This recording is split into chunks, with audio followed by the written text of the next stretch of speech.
Um, and as Bart said, the first thing we need to do is affirm or pass this a statement that we are meeting virtually in accordance.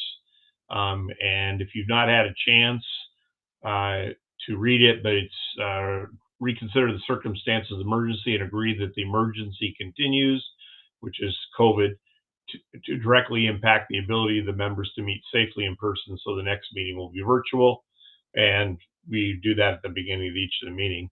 I guess we could just anybody make a motion for that, or Allison a second,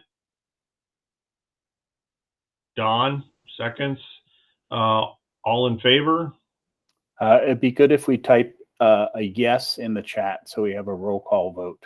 Oh, okay. Any voting members, please just type a Y if you agree, or an N for no, or an A for abstain. Thank you.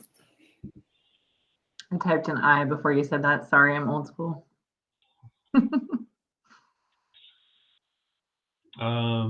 Okay. Ellie, is there any oral communications either via the Google Doc or in person? And then I know Allison wants to speak. Public open comment on the Google Sheet, there are none. Okay. Allison, you want to go ahead? Yeah, sure. I had to. Sorry, I'm just going to jump in one more time. Yeah. So we have voted to, in our special determination meeting, we voted to stay in virtual. Now we're going into our regular meeting, and we're opening public comments for our regular meeting. In this meeting, we will also again vote to stay virtual because we'll be under the 30-minute or 30-day link. Sorry for the interruption. Public comment. It's okay. Do we need to do that first, or do you want to do that first or at the end? It's an agenda item, so we'll just do it when we hit the agenda. Oh, I see. The reaffirmation and new business. Got it. Okay. Allison. Cool. So there were just a couple items that were brought to my attention as a FUD to rep. The first one was whether or not it would be possible to give our students access to Office 365 in the future. Currently, staff has access to that. Students don't. It would give students the ability to use the Office suite like Word and Excel and things like that from wherever, whatever computer they happen to be on, and to collaborate with each other similarly to the way we do with Google Docs. The argument here is that a lot of, as much as the world is using Google a lot, we still also have a lot of offices and workplaces and, universities using the Office suite. And so for our students not to be literate in that at all, just because they want the collaborative capabilities of Google, doesn't make sense. And so, could we open that up, given that it's something that we already pay for? Please correct me if that's wrong, to students, because currently really nobody's using it because teachers know that students don't have access to it. And it also requires creating two different images whenever you reimage a lab for students and teachers, and that's just a little bit extra work that we don't need to be doing. I don't know. Lucas knows more about the back end of that. The other item was about what our plan was. People are concerned about Omicron, of course, and everything that's happening, and nobody wants remote learning again. But because last year when we went into remote learning, we sort of didn't have a plan because it was unprecedented about how to distribute technology, particularly Chromebooks and headphones to students. And it was really hard and disorganized, and it took a long time and a lot of hours of work on behalf of everybody. The second question was sort of, what is our plan if we do end up, for example, in a massive staffing shortage where we have to take a period of time remotely or something like that, or a huge student outbreak? Like, what is our plan for the distribution of technology to students? Yeah, those are the two. Thanks. Okay, thank you. As Allison knows, we don't comment on open or public comments, but I did make a note, and I think that we'll try to get that on the agenda as an agenda item in there. And then I believe that Lucas will cover a little bit, at least in the hopefully on the distribution of some of the Chromebooks. I don't know how that's coming along, but I'm sure we'll get an update on that. I know that so I will say that. Okay. Okay, that's it then.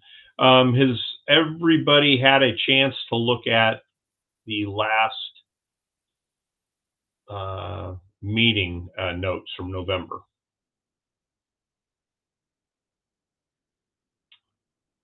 In that case, go ahead, Allison.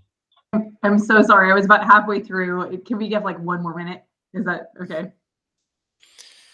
And Allison, I see that you were making a comment, but I'm sorry, I'm having a difficulty finding where you were referring to. No problem. It's I'm so sorry, you guys. I don't want to slow us down.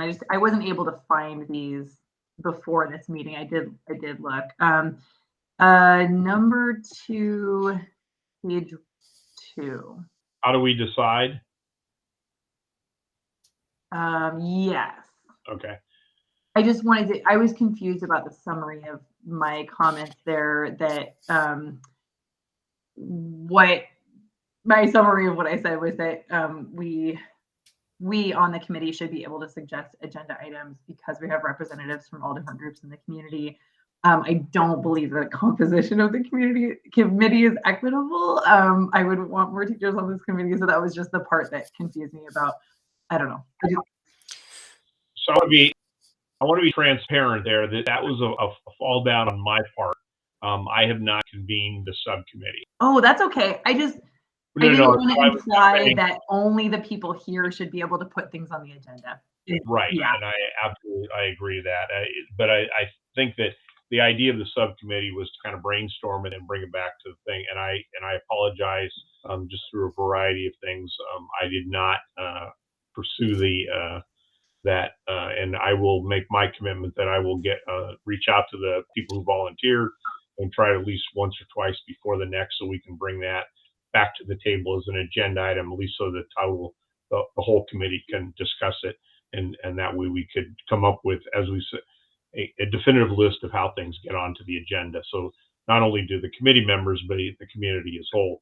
And I think there's some value there too, because even in my school, when they get questions, sometimes they don't even know I'm on TAC, and they're like, well, how would TAC do, how are technology decisions made? And I think a lot of people, until it affects them directly, don't really think about it, right? And then, that's just human nature, and not just limited technology, but, until you worry about graffiti on the fence next to your house, you really don't investigate how the city takes care of that, right? So I think that pulls into this. And I was talking to a friend of mine about, he works in a technology company, and they have a whole department dedicated to research and distributing information to all the members in their company, so that people know what other people are doing, because they're trying not to duplicate. And he's actually works at Apple, just so they don't have a duplication oftentimes of duty. So I think will be part of that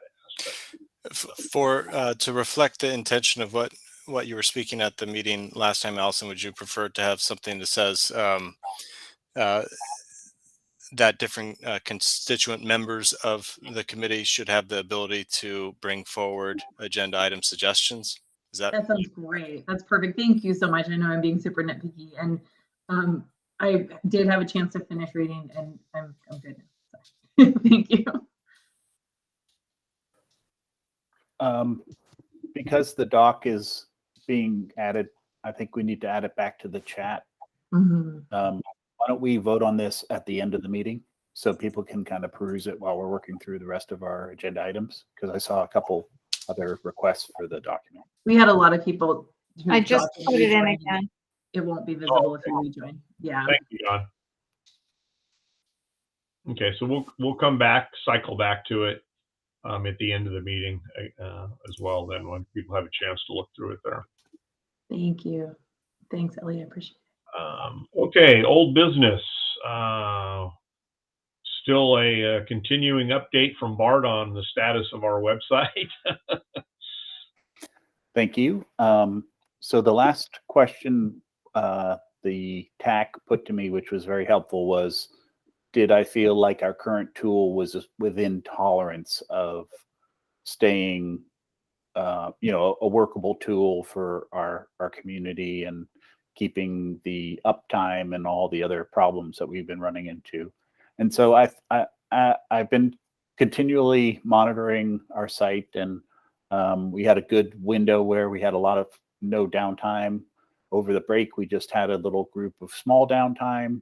So initially, I'm going to say that I'm still comfortable with the tool that we're using, and I don't think that we would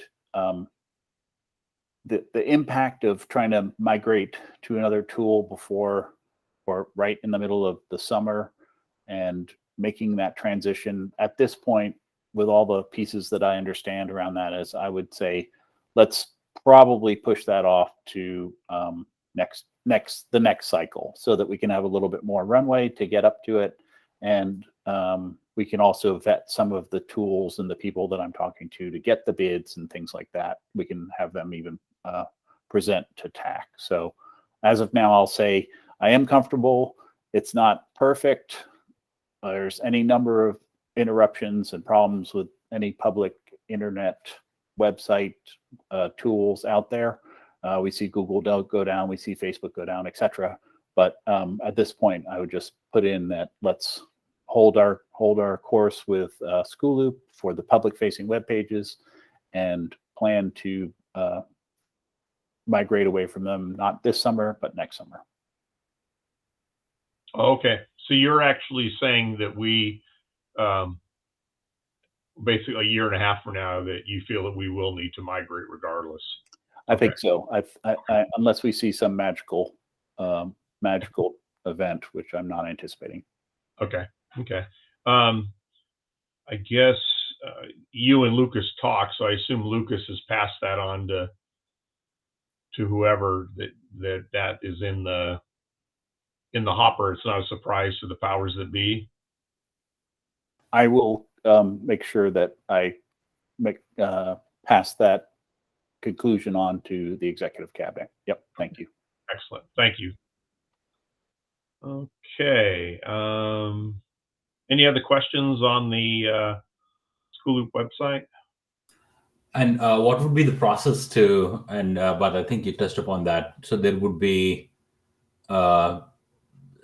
basically a bidding process, and what tool we would use when we get there next summer?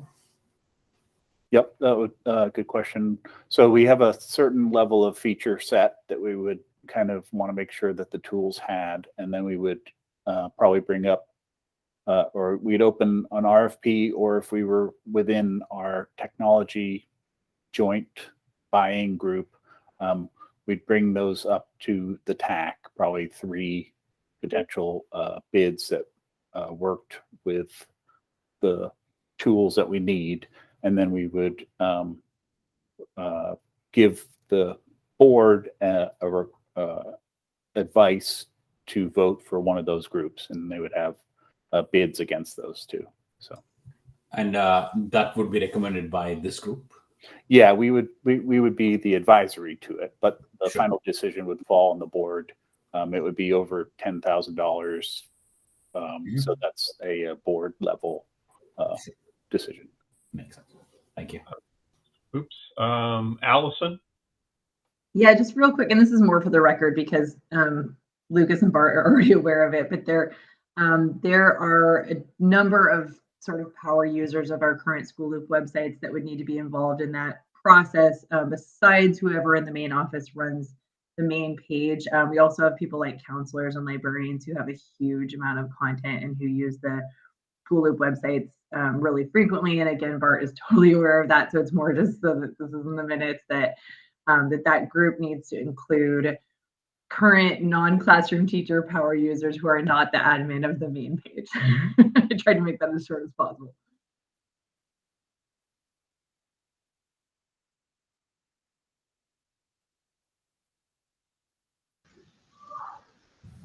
Let's see, we had another raised hand. Oh, I had a raised hand. This is more of a question, really. Is it for School Loop website? Is there any restriction on who updates that website? Like, are parents, for example, allowed to update that website, or it needs to be a school employee? Because there's often PTAs and others who actually fall out, go off the school website. And it's something I've never been clear about. Sure. Thanks, Arun. If a staff member, or if there is a user who's outside of staff, which we do have a few sites that are updated by non-staff members, then they're trained up by me and they sign or acknowledge a statement that says, I won't, I'll be careful with copyright and I'll double check posting any information and I'll protect, kids' last names and things like that. So they have a layer of training, but they can, and we certainly do get a lot of help from our community to update those sites. So they have a permission tree where they're just going to be editing certain pages depending on what they're helping with. And then there's also a group of PTA folks that have outside of our regular scope have permissions to edit Google sites and other sites too. Just kind of give context for those members that weren't here. Bart just, in the context of, was it you just finished transitioning to School Loop? Was it a year ago, Bart, or 2 years ago now? It's been it's been a couple of years. Yeah, a couple of years. So Bart went through this whole process with TAC. He created what the parameters necessary for all of the current users, whether it was the school sites, the district, various groups, and then he looked across the different options available. For instance, Google sites and things like that, and then he brought it to TAC, the pros and cons of each, that met or didn't meet the criteria, and then went from there. So it was, I felt, a pretty seamless transition. It's unfortunate that the School Loop went through the process there, so to speak.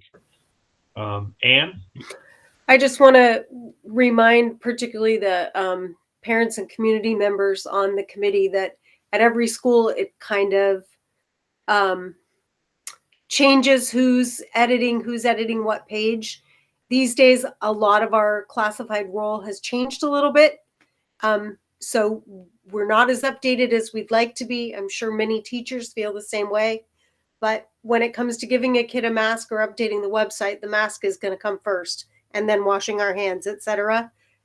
So we do note that there are some pages that are a tad out of date, and we're doing what we can. But the kids come first for classified staff, and I'm sure for teachers as well.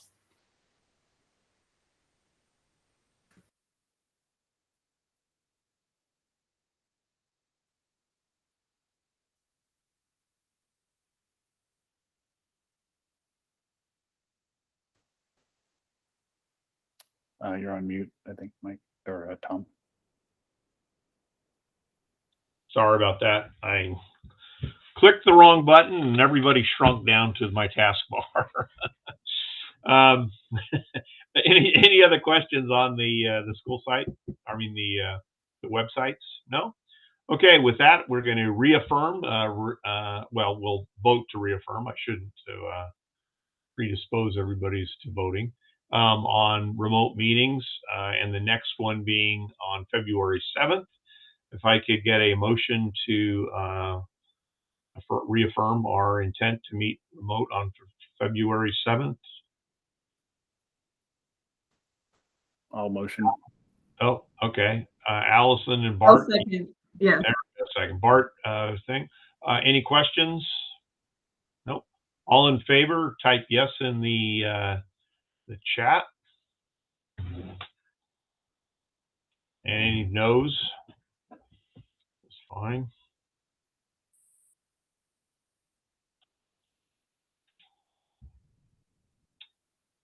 Okay. Next on the agenda is a student Gmail review, rules review and update. All right, thanks, Tom. So, this last year we implemented Gmail for students. It was a long time coming. and I think there was a fair amount of celebrating. As a technology advisory committee, we worked together to develop some rules, and I think our first go at it, we were pretty restrictive. And I know one of the things that we talked about was that it's easier to become less restrictive than it is to become more restrictive on our rules. So tonight, I want to review our current rules and think through if there's any changes that we would want to recommend tonight. The good news about this is there's not a board policy or an administrative regulation that has these rules in it. It's really more just how we are carrying this out in a practical perspective. And one of the things that we did when we thought about these rules is we did look at other school districts, but ultimately we decided to be a bit more restrictive than some of the other ones. I'm going to give you a quick example right up front. San Francisco Unified allows any staff member and student to email each other. And San Francisco Unified is another district that also has email addresses for early childhood all the way through 12th grade. So they're very similar to us, but they're much less restrictive in what they allow their students to do. And for a quick summary, I don't have the screenshot for you, but the quick summary for us is at the early childhood and elementary level, we do not allow students there to email any other students in the district or at that school. We do allow them to email any staff members at their school only, okay? And that's based upon the organizational structure within Google. At the middle school level, we allow students to email each other at their middle school, and we allow them to email any staff members at their school. And of course, staff members can email students at their school. At the high school level, and this is where it becomes a little bit funny how we have it set up. High schoolers can email any high schoolers, and high school staff members can email any students and vice versa. And we allow high schoolers to email to the outside world and receive emails from the outside world.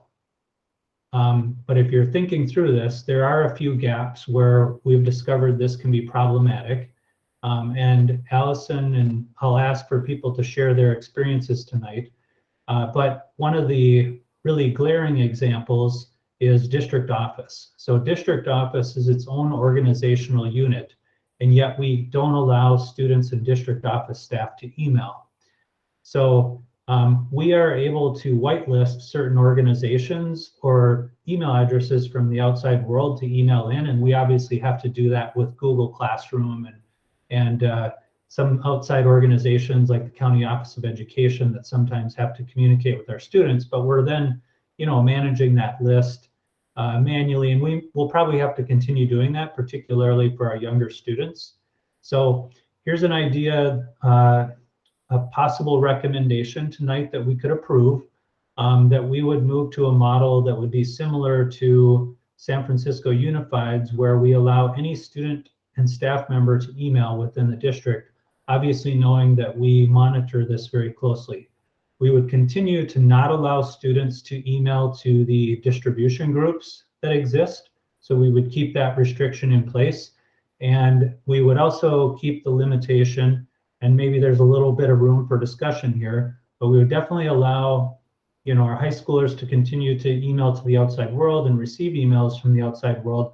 But we could talk about whether or not we would want to make that change for our middle schools and junior highs. I'm a little bit on the fence about that, but I do want to hear what people's thoughts are about our current scenarios, and you provide some examples and what your thinking is. So we'll open it up. And Allison, you have your hand raised. All right. Tom was actually first. Do you want to? I don't know how that works. Sorry. Okay, Tom, you can go first. I'm sorry. I didn't want to jump the line.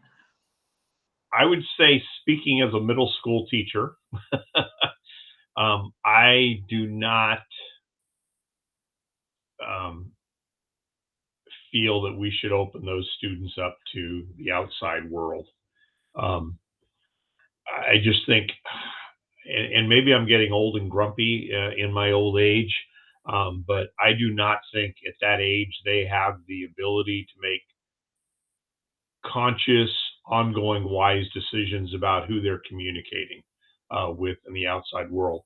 And unlike the, I think unlike the high school, there's particularly the curricular need for those students to reach outside to the outside community. I don't see that, and I'm a history social studies teacher.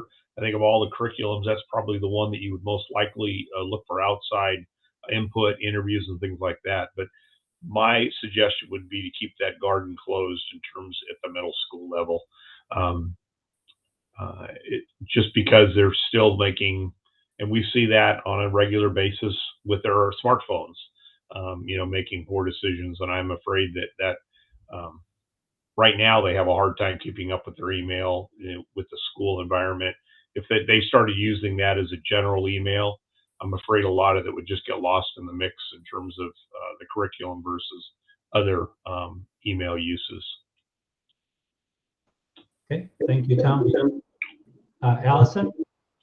Yeah, I wanted to speak about the two things that have come up at my site. The first is high school teachers needing to email junior high students. We have a number of high school teachers who are mentoring things like math clubs and debate clubs at the middle school level. Right now, they can't communicate with them. So they have to do things like soliciting private email addresses from middle school kids, which seems weird to me. It seems like everyone should just be emailing each other through their work or school email, since it's a sanctioned school activity that everybody knows about, and it's a thing that's happening. That's like a mentorship thing between the high school debate team and the middle school debate team, or the high school math competition group and the middle school one. And then the second issue was the thing about the district office. I totally agree with everything that Lucas said. Our high school students do this big long senior service project, and during Quest they often have to contact people out in the community. Some of those this year have been district office staff, in terms of wanting to interview somebody about how special ed services are delivered. Or for another example, we have a district office staff member who's currently trying to form a committee about the seal of civic engagement, which is happening right now. And he needs students on that committee, but he can't talk to the students because he's a district office employee. So that seems like one that just is a no-brainer to me, that our high school students who sit on committees like this one and who sit on the board as student members and things like that should be able to email district employees. Given that they can email any teacher in the district, why can't they email someone who works in curriculum and instruction, for example? That just seems like something that we should change. So I just wanted to speak up in favor of those two things.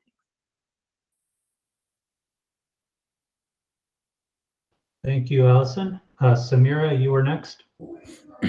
Yeah, on the middle school one, are there any use cases that require them to send it externally that we are aware of, that is limiting them today as a result of them not having access? I guess that would determine whether they need it or not. I mean, at least I can't think of a compelling reason why they would, but would love to hear if there is any.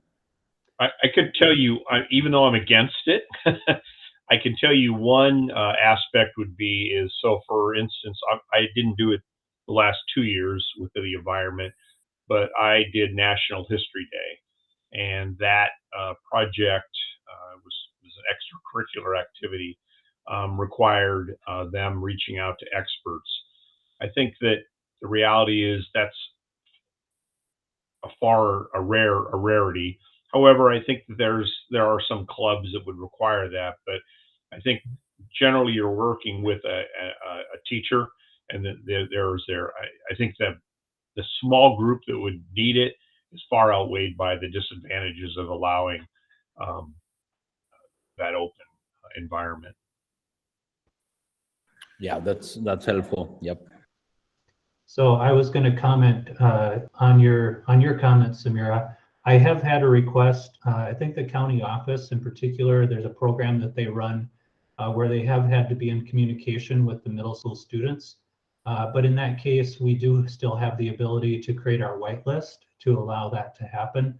And so I would say I think I'm in agreement as well that having our middle school students being able to email the outside world and receive emails, there'd be a lot of behaviors that we would end up dealing with.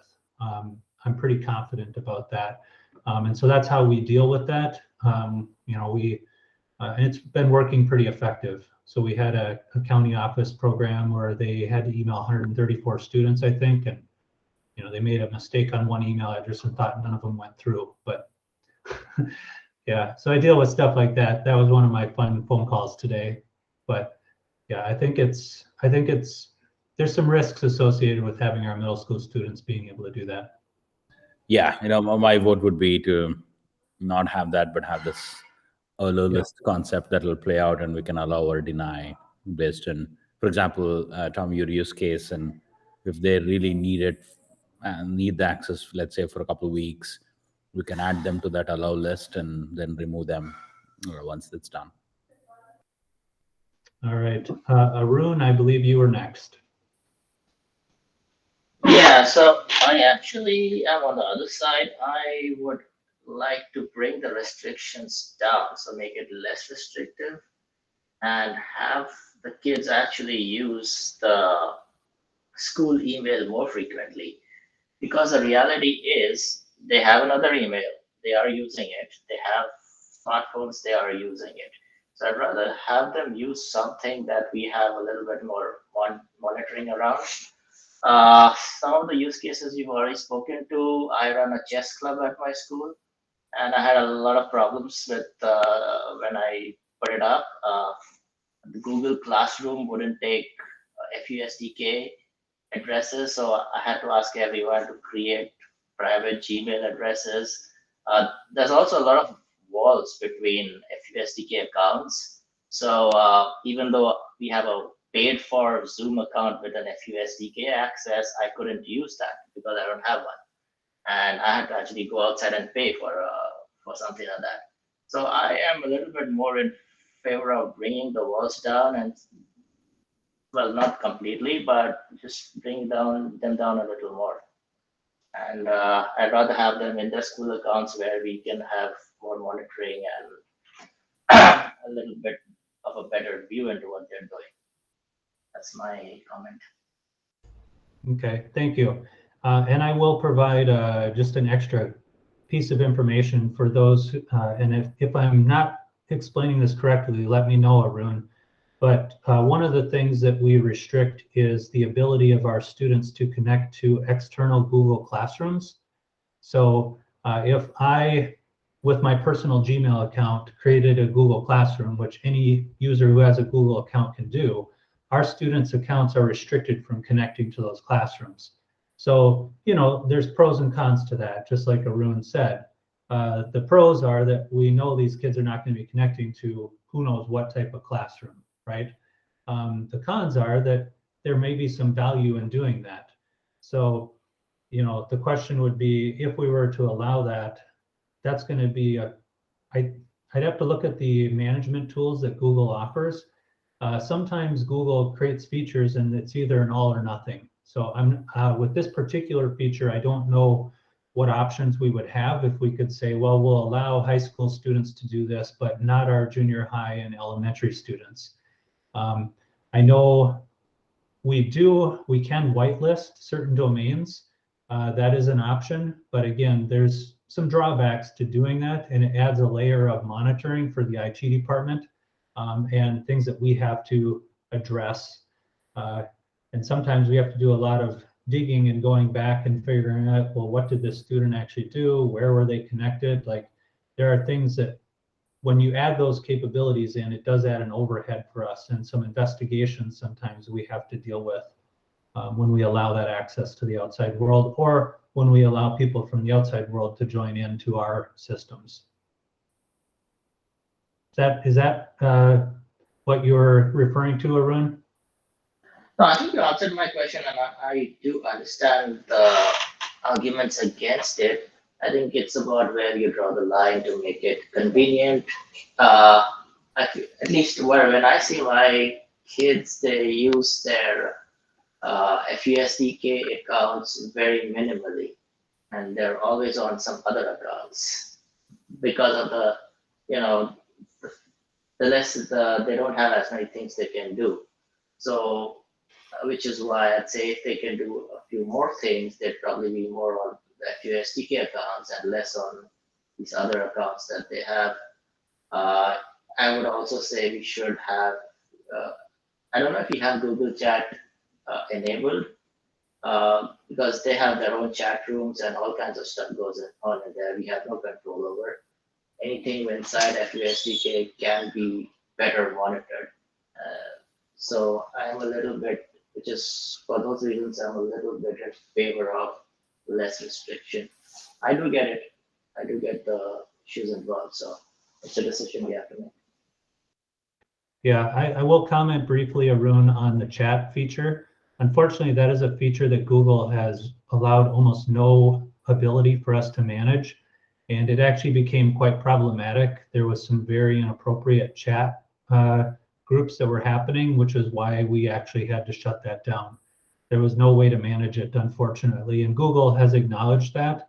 I'm part of a Chief Technology Officer group and a Google collaborative that meets twice a week, and we've been pushing Google really hard to give us the ability to manage that.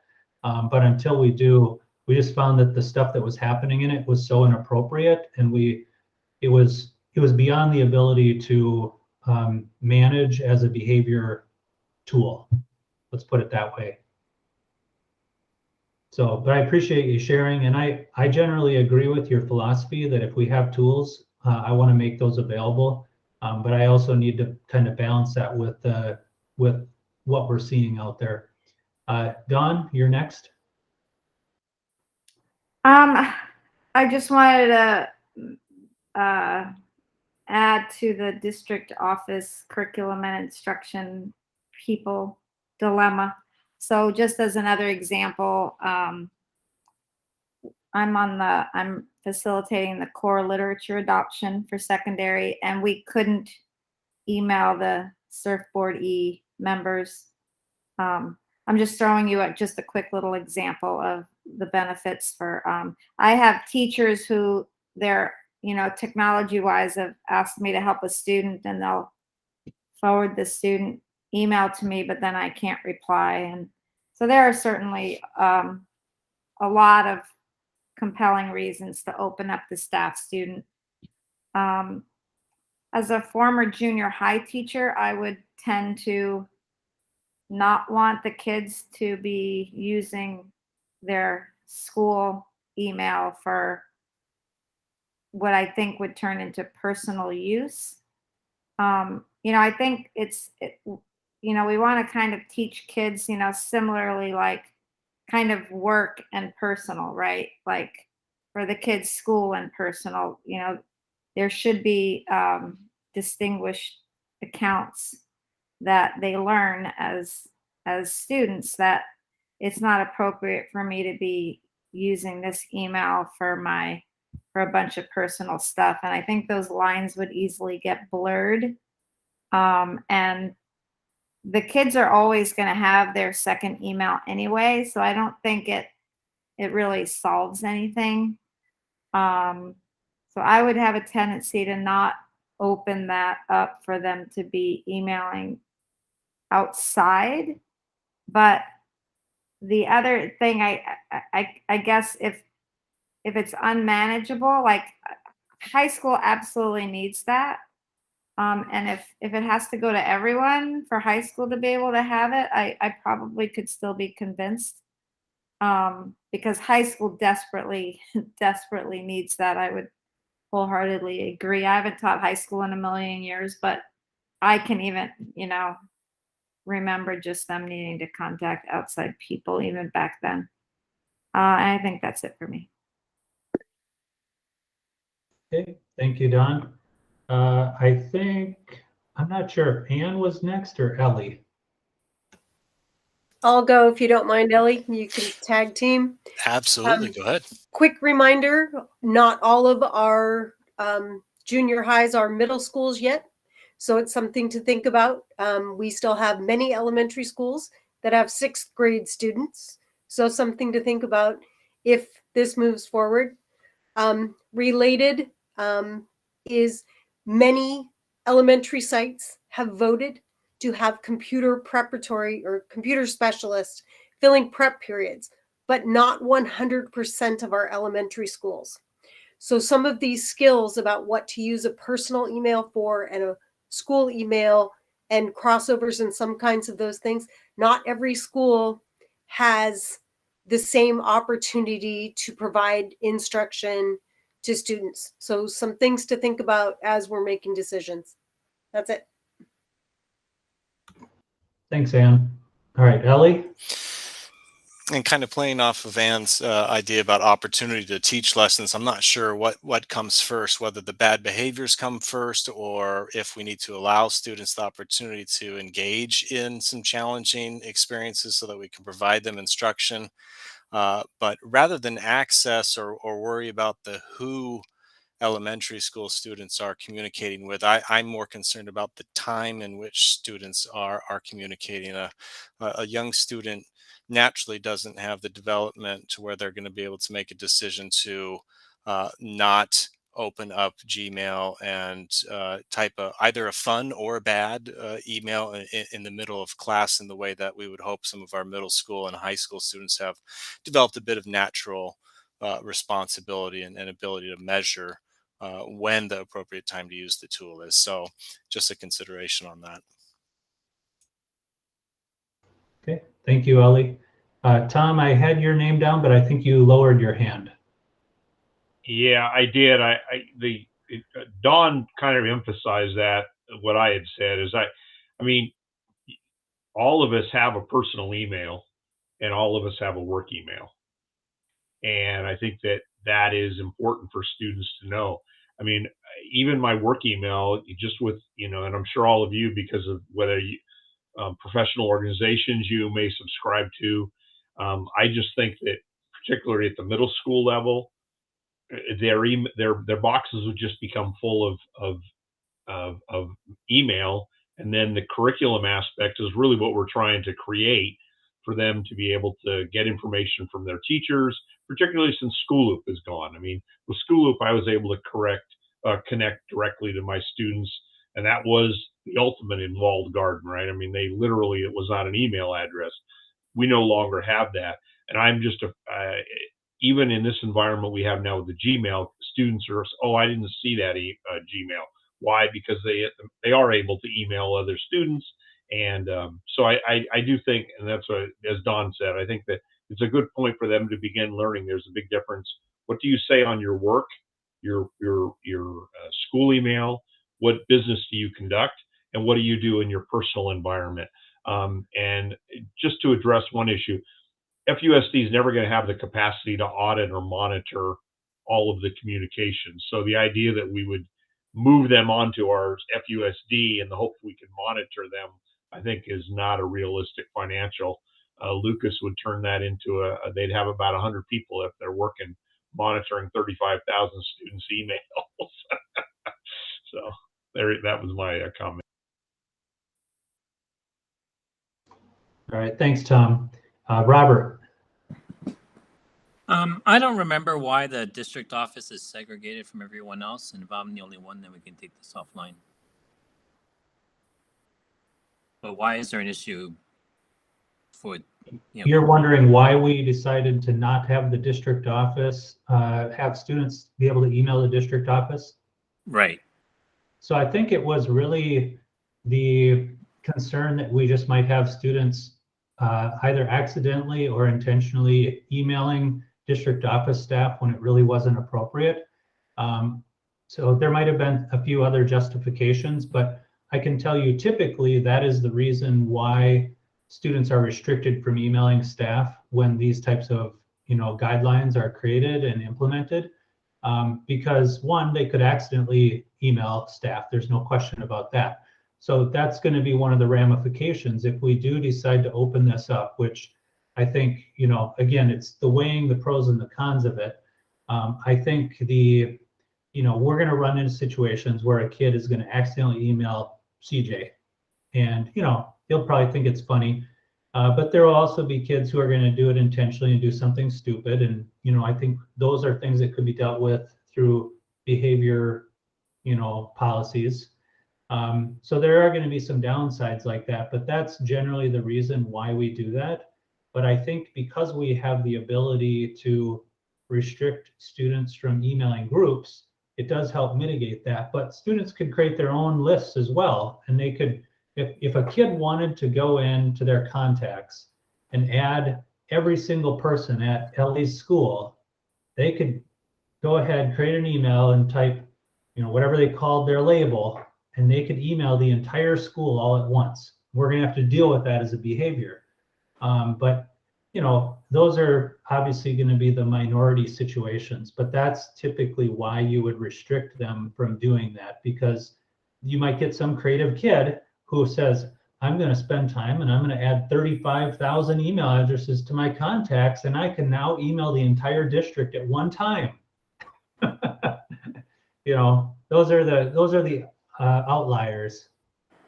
Okay, now I thought somehow I was on the impression that district office in a separate group somehow architecturally, and that's why you can email teachers but not the district office. And I was wondering why there's a differentiation between the two groups.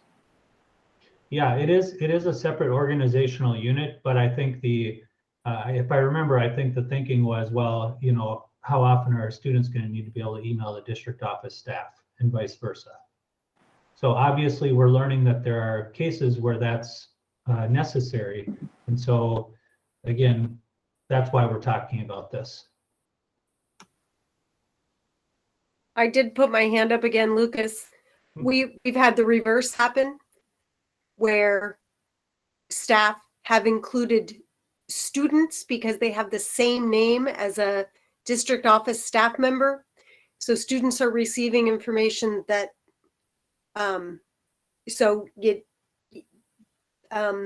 staff knowledge of the way that the Gmail addresses for students are constructed could be really helpful for more people to know and for people to be reminded, so that students aren't included in stuff that they shouldn't be included in. So yeah, and that's actually a really good point. The district I came from before this, I will tell you, one of our executive directors, who was a cabinet member, had a student in the district with the same name, and that student occasionally got emails that were intended for him.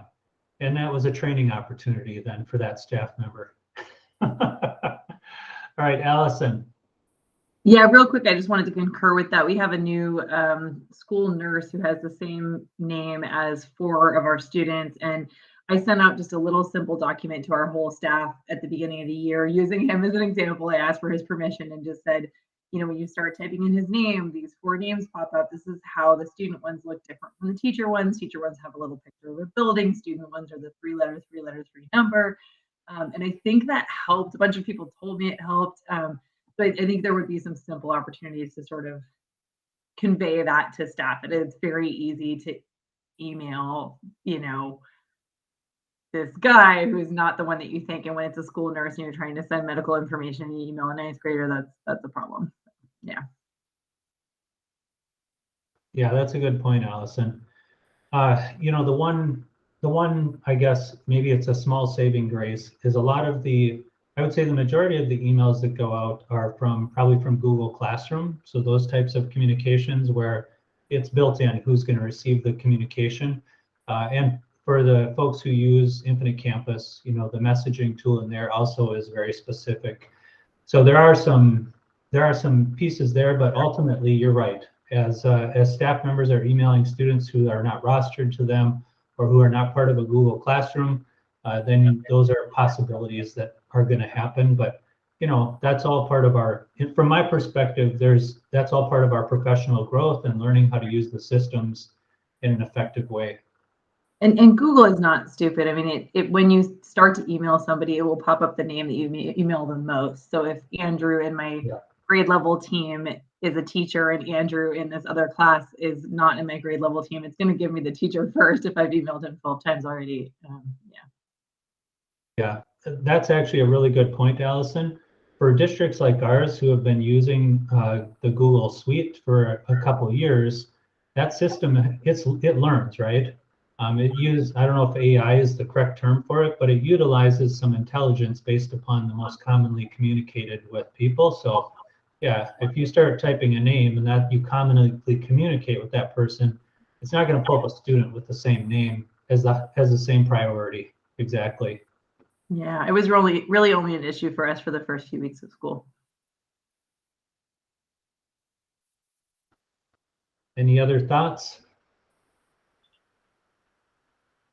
Okay, so Sorry, are we going to vote on this, or was this just a discussion?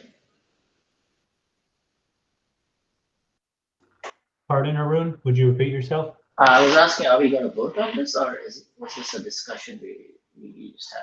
Yeah, so what I'm going to do is I'm going to summarize what I heard, and then we're going to talk about a potential resolution to make some changes to our current practice for student Gmail restrictions. So what I heard, and if anybody disagrees with what I'm saying, let me know. Obviously, there's some disagreement, but what I'm looking for really more is consensus among what everybody said. So what I heard folks say is at the elementary level and the early childhood level, there's not really a need to make a change to students necessarily being able to email students. So at Ellie's school, for example, we are not proposing to make a change to say students at his school can email each other. But we would continue saying students can email staff and staff can email the students at that level. At the middle school and junior high level, and I'm going to bring this up because I think this is one piece that maybe we didn't talk about. We do have a current restriction in place that does not allow middle school and junior high students to email other middle school and junior high students, and we do not allow those students to email high school students. And so I think the current practice seems to work pretty well, but I do want to get your thinking on that. Yes, Tom. So, well, I want to make clear I understand. So it says that does not allow, they can email within the school, but they can't go to another school, correct? That's correct. Okay, and we currently we're proposing we keep that restriction, right? I didn't hear anybody saying that we felt like we should change that, but Okay. I wanted to make sure that we're very clear on it, that at this point, nobody is saying we should make that type of change. Okay.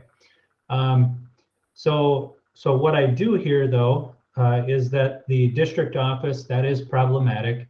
And for certain, allowing the district office to communicate with high schools is a no-brainer, probably communicating with middle schools and junior highs, and then communicating with early childhood and elementary school.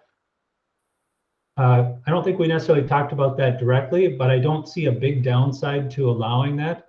And I think if we restrict it by level, there's going to be a bit of a management challenge. Are we in agreement that folks would be okay opening up communication between any staff member and any student in the district?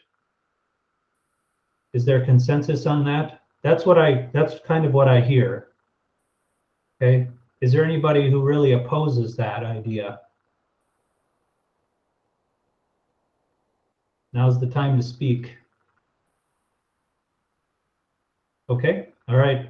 And I heard at the middle school and junior high level that we are going to continue to restrict by default those students from emailing to the outside world unless it's part of a whitelist organization or a whitelisted email account specifically. Is that correct?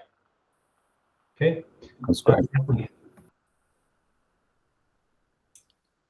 Lucas, going back to the question about opening up for all staff, all students to communicate with each other, would that also include distribution lists where a student might be able to email PE at Irvington at FUSD, or whatever the particular groups are, or just individual users? Yeah. So right now, students cannot email any distribution groups, Okay. no matter what. Thank you. Again, the only scenario is it would allow a student at an elementary level to add the contacts and create a label group, and that way they could do it. But short of that happening, no, students could not email a group at those levels. And Tom? Who would be responsible for whitelisting? Would that be somebody would the student have to contact a teacher and the teacher contact your department? How would that work then? So the way it works right now is typically that will run through a principal. So if there's an organization, or it can sometimes run through the district office as well, and frequently it's through instructional services, they will request that we whitelist a list of emails from a particular organization. When it comes to products, those are things that we are obviously aware of in the IT department, and who actually does it is our systems division. They're the ones who actually go in and do the whitelisting.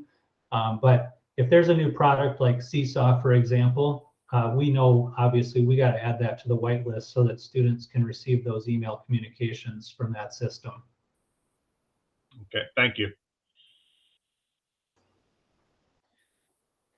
All right, I think I've covered all the scenarios.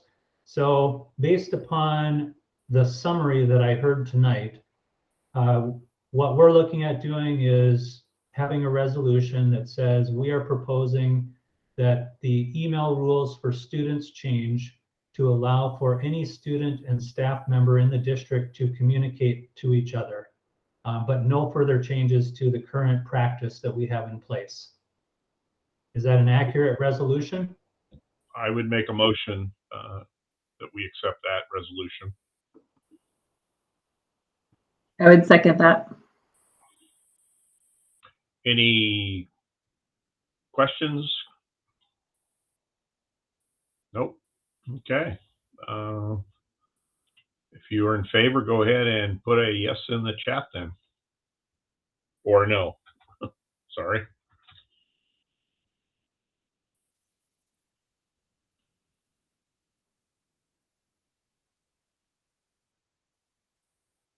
Okay. Looks like those voting, it was unanimous. Okay. Okay, next up was learning management system, a discussion. If you're not aware of it, there's been some conversations by staff members. When we did leave School Loop, a lot of the capacity that School Loop offered. Of course, I will, on a side note that we adopted School Loop. There were a lot of complaints about its limitations, but people learned about all the different things you could do. So there's been interest in some of the different learning management systems, and Lucas has been looking into that. And if you, again, you're up on the table here, Lucas, again. All right, thanks, Tom. So I think I appreciate a little bit of the background, Tom. The other thing I would mention is that, you know, for those who were on TAC, which I think most of the group here was, but not everyone, when we made the decision, or when TAC talked about moving away from School Loop, unfortunately, it was a decision that we had to make fairly quickly. And so normally I would have liked to have had a more extensive process to think through, like, okay, we're moving away from this.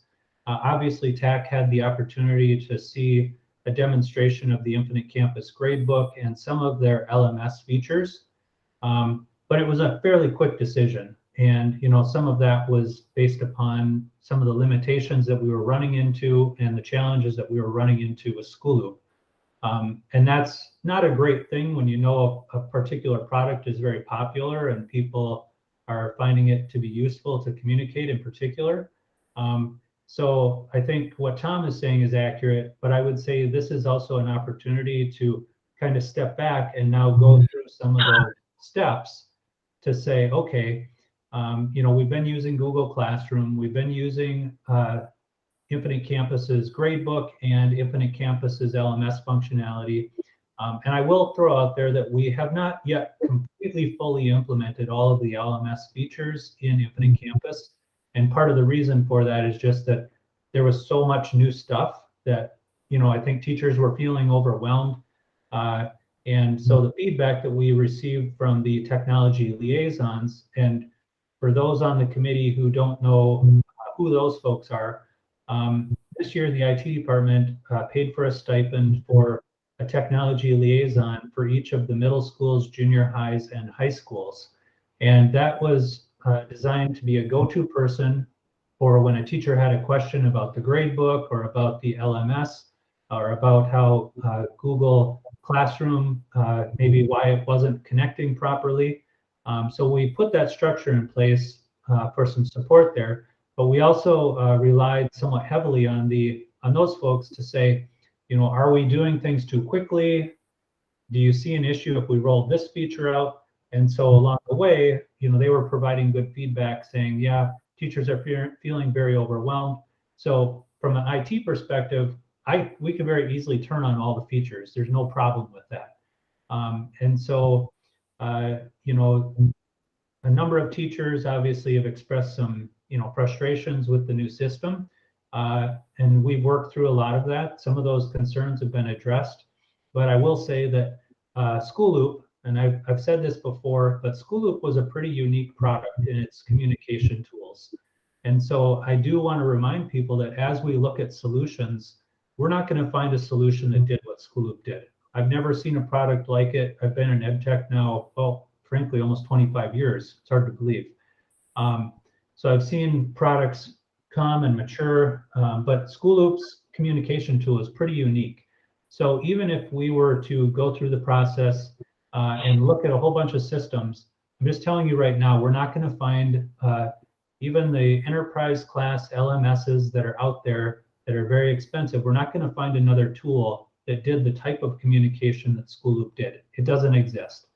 So what you typically will see is actually more along the lines of what we're currently doing. So you have an LMS, or in our case, we support 2 LMSs, Google Classroom and Infinite Campus's learning management system.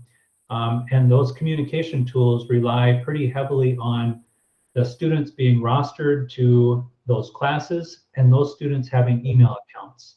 Obviously within Google Classroom, and I don't know if this feature has been rolled out yet, but there are also discussion threads. So both within Infinite Campus's LMS and within Google Classroom, you can create discussion threads around particular assignments or whatever you want to do.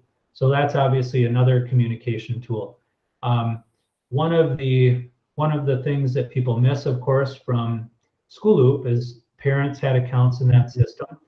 Obviously, there are some differences between Google Classroom and between the LMS system that Infinite Campus has. Google Classroom's parent tool is, I would say, not the most mature. And certainly parents really can't log in, but I believe they can get notifications about things that are happening.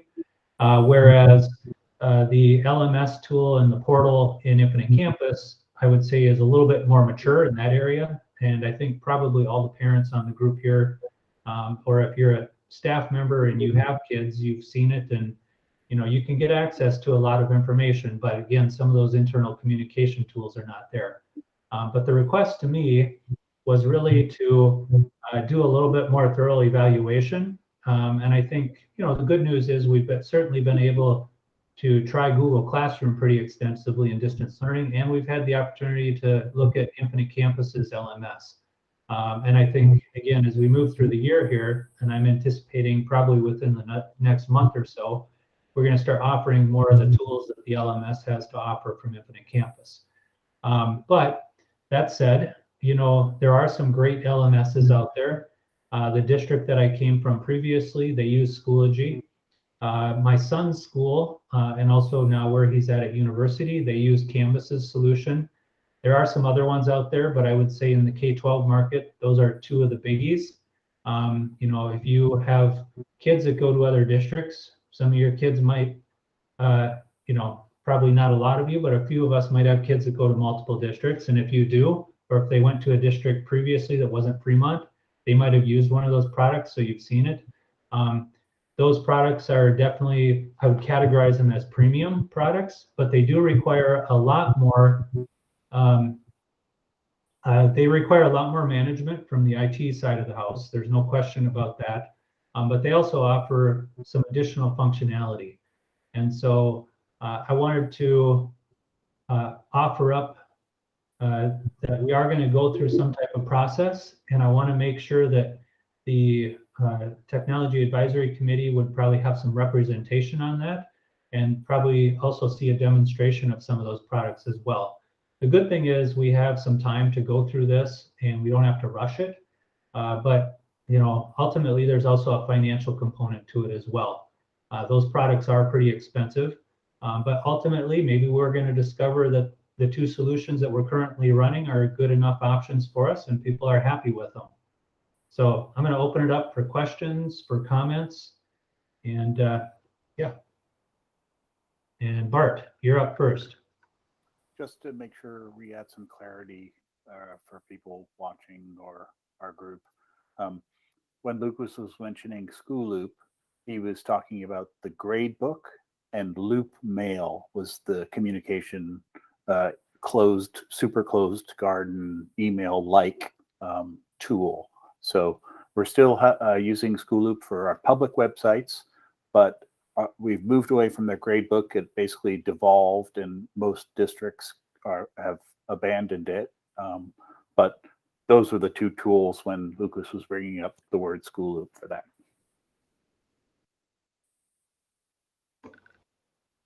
Thanks, Bart. That's an important clarification. Arun, I see you put a comment in the chat. You said you've heard of Remind a few times lately. I've heard of that as well. I don't know anything about it, and I've not talked with any districts that use it, but I've made a note here. We'll definitely take a look. Just to mention a few others, Blackboard certainly has offered a LMS, but they're not very widely used in the K-12 field. And I think they've lost a lot of business recently from people that I've talked to. Allison, did you have a question or a comment? No, I just wanted to say that a lot of our teachers do use Remind, particularly at the elementary level, and it's not a full learning management system. It's more like a way to send messages to your students. We do have teachers at all levels who use it, but it's not a full LMS, so it wouldn't substitute for all the things that we're talking about. Okay, thanks. They are building it in though, so. Yeah, I don't know anything about their future plans, so that goes beyond what I know. Yeah, I don't have any association with Remind, in case anyone's wondering. Cool. All right, thank you. You know, one other piece I want to put out there. When we were in the middle of distance learning, we did adopt Seesaw for our elementary schools, and we categorized that as an LMS. It's a little bit different than, definitely different than what I would categorize as a traditional secondary LMS. There was a group of teachers and I think counselors as well that went through a process with curriculum and instruction, and I was part of that. And we evaluated a number of products, including Google Classroom. And I don't remember if there were any other traditional ones that we looked at, but the elementary level really felt like Google Classroom was not a great solution for them when they looked at the features. And so while Seesaw is not necessarily what I would categorize as a traditional LMS, they did find that it was a really good tool for communicating, and it had a social media component to it as well, where families, including grandparents or really any member that was approved, could have access to student work. And it did have the ability for students to actually go on and do drawings and recordings, and it's a pretty neat tool. So I do want to distinguish that part of what we're talking about tonight probably would be focused on the secondary model, but I don't want to completely discount the possibility that we could find an LMS that might work both for elementary, middle, junior high, and high school students. But I just have not seen one from my experience. So I wanted to put that out there as well. I know sometimes we like to, you know, standardize and unify on one platform, and I'm all for that. But if it doesn't work for the elementary students, you know, I really don't think we want to push that too hard. Because if we were to move away from Seesaw, I think we would need to have a really compelling reason to do that.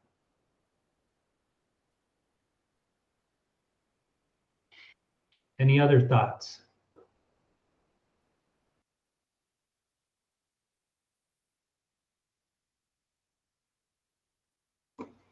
Okay. Well, I've introduced the topic. Just know that there's going to be more to come around LMSs, and we'll do a review. And I forgot, there was one other thing I wanted to point out is that, School Loop, there was a specific gradebook component to that. And so when we're talking about LMSs, we're not talking about a gradebook specifically. The gradebook will continue to reside within the student information system. It's just that if we were to adopt, say, a third-party LMS like Canvas or Schoology, what would end up happening is the majority of students and parents at the secondary level, for sure, would spend a lot more of their time in the LMS rather than going into the parent portal or the student portal and looking at some of the pieces that are there. But by adopting an LMS, it would not get rid of the gradebook piece that it resides in Infinite Campus, because ultimately that's the destination for all of the grades in those models. And then of course that turns into students' transcripts. So want to make sure that that's clear as well. And I'm also going to toss out too, for the elementary students, I'm reminding folks that we still use Illuminate's DNA solution for the standards-based grading and for the standards-based report cards. Now, Infinite Campus does have a tool, but we would need someone probably in assessment to kind of spearhead that effort and do an evaluation to see if it would make sense to put that piece into Infinite Campus if we were to do it. But there's no comparable LMS for an elementary school that would feed in standards in that same way. Does that make sense? Yeah. Arun. Out of curiosity and nothing else, is there a big difference in what the private schools use versus the public ones? I mean, are there more restrictions on us as opposed to other schools? Or is it really the same, dependent on size? And yeah, there's really no difference if you're referring to the types of LMSs or the types of products that private schools are using. There is no question. There are a few student information systems that are really targeted at private schools, but those student information systems tend not to support state and federal reporting, and so they would never really work for public schools. But in terms of LMSs, I will tell you there really isn't a difference between what you see public and private schools using. My son attended a private high school and they used Canvas, but there's tons of public schools as well that use Canvas. There's many that use Schoology and there's many that use Google Classroom, and there's many private schools using Infinite Campus in their LMS as well.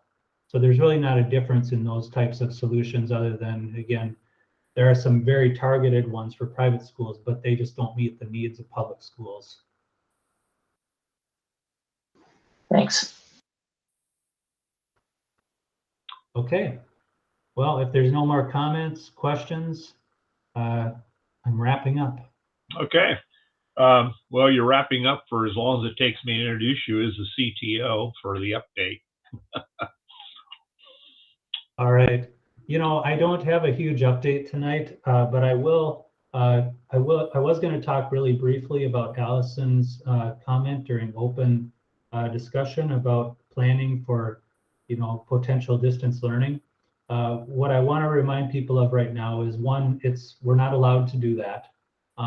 It's just it's not something we can do. So there are districts around here who have really gotten themselves in trouble by going into distance learning, and it could actually have some significant financial ramifications.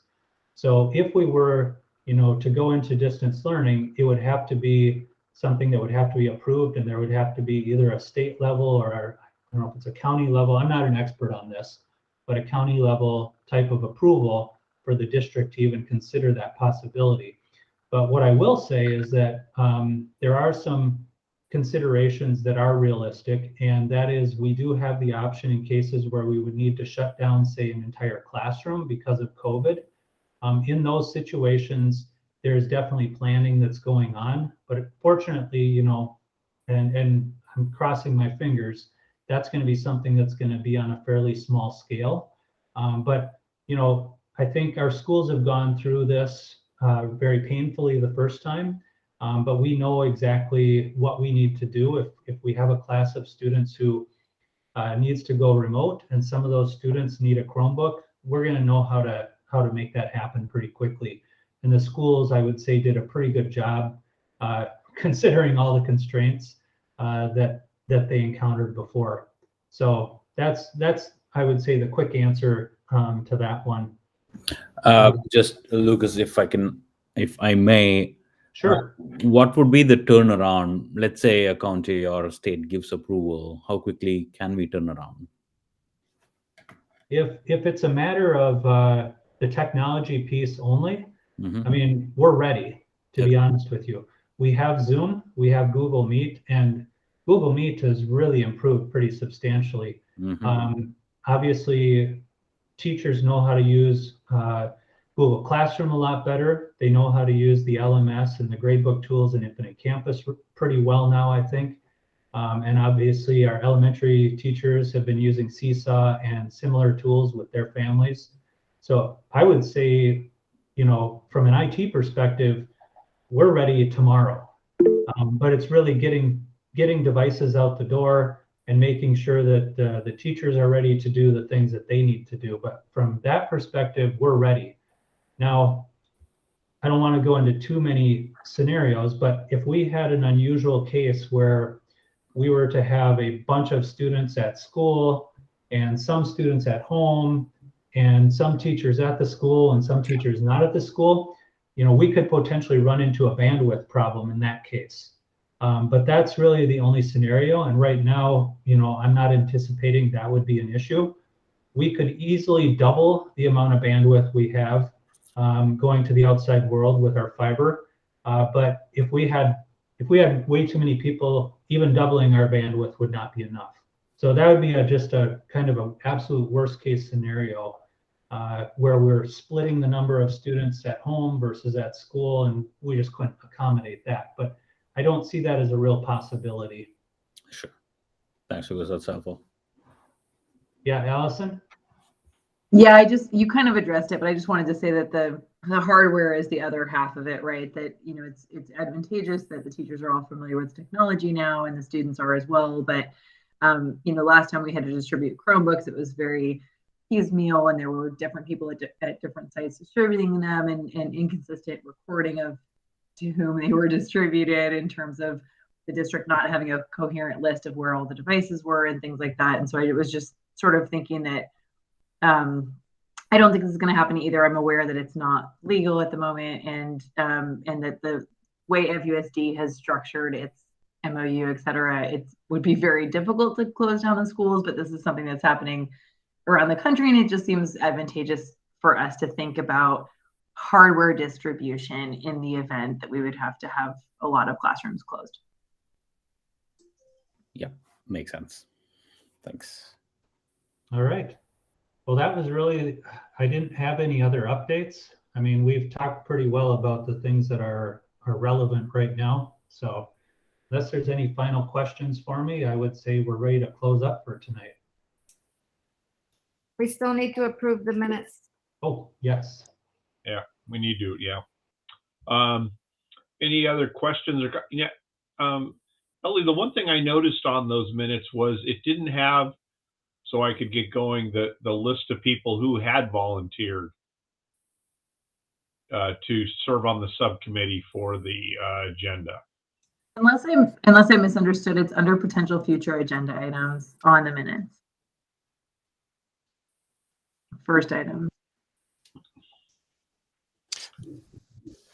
It's farther down, Tom.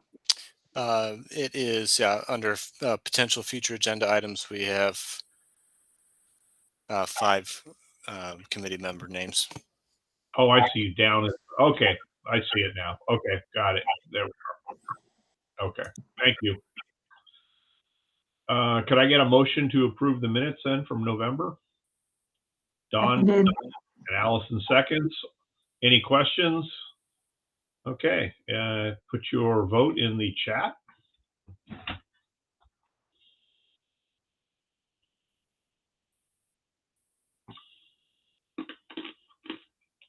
Okay, good. Anything else before we adjourn then? Nope. Okay.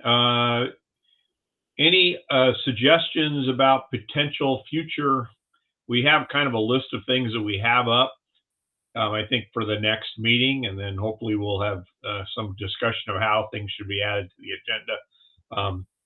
I will put the 2 that were brought on there as well, but we'll agendize those and then go from there. So any other questions before we adjourn?